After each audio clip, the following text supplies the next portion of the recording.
Hello guys, welcome to the Rinku channel. तर कार बाजारात बघा फणस दिसलेले मला, त्याच्यामुळं मला खूप आवडतात, तर मी लगेचच घेतले ते.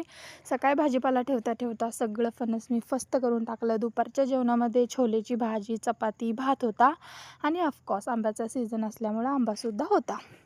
त्याच्यानंतर RTV चं खूप काम होतं स्टोअरमध्ये, पण अचानकच माहीत नाही माझ्या डोळ्याला काहीतरी लाल लाल झाले, म्हणजे इन्फेक्शन वगैरे झाले, तर दिवसभर माझं डोळं ते दुखत होतं.